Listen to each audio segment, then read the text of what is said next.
جدید ہوتا ہے، لیکن ادبی اصطلاح کے طور پر جدید یا جدیدیت ایک احساس رجحان کا نام ہے۔ جدید کی اصطلاح کو ہم کلاسیکیت کے مقابلے رکھ سکتے ہیں۔ اس کی وجہ یہ ہے کہ جدید غزل سب سے پہلے اسی بنے بنائے اور پامال سانچے کو منظم کرتی ہے جس پر کلاسیکی ادب کا انحصار ہے۔ جدیدیت کا آغاز 1960 یا اس کے بعد قبول کیا جاتا ہے، لیکن جدیدیت سے قبل اقبال اور ترقی پسند غزل گو شعراء نے روایتی غزل میں مروجہ موضوعات سے گریز کیا۔ اقبال کا فلسفہ عمرانیت اور کارل مارکس کا نظریہ اشتراکیت نے غزل کو نئے موضوعات سے روشناس کرایا۔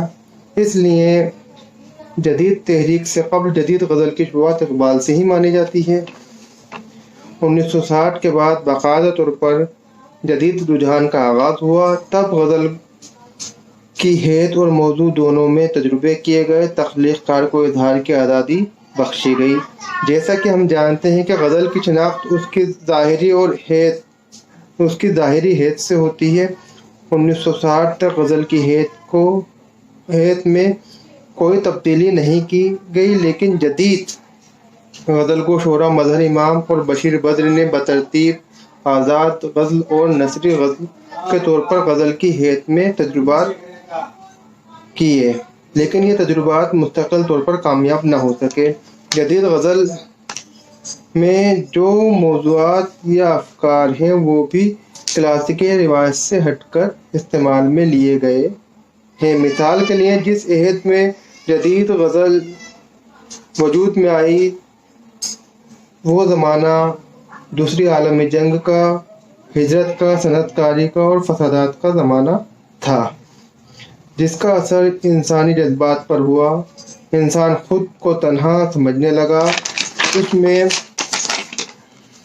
خوف، خلا، انتشار، محدودیت، اضطراب، جرم و غصہ، اکیلا پن، بیزاری اور بے کیفی کے جذبات پیدا ہونے لگے، اور جدید غزل گو شعراء نے انسان کے جذبات کو اپنی شاعری کا موضوع بنایا۔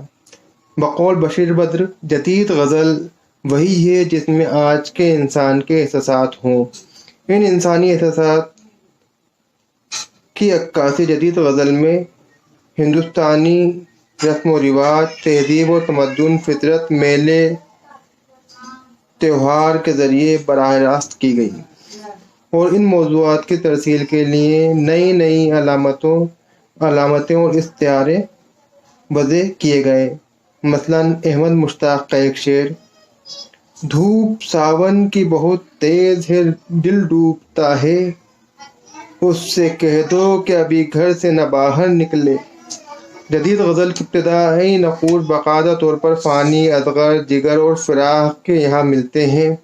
انہوں نے نہ صرف روایت سے بغاوت کی بلکہ غزل کے فرسودہ ڈھانچے کو توڑا اور غزل کو معاشرے سے ہم آہنگ کیا۔ احساس شعراء کے بعد ناصر کاظمی، خلیل الرحمن اعظمی، ظفر اقبال، باقر مہدی، شہزاد احمد شہریار، ندا فاضلی، ساقی فاروقی، خورشید طالب، عادل منصوری، ارشد عبدالحمید، جدید غزل کو انہوں نے آگے بڑھایا۔ اس مقالے کا بنیادی مقصد جدید غزل میں پیش آنے والے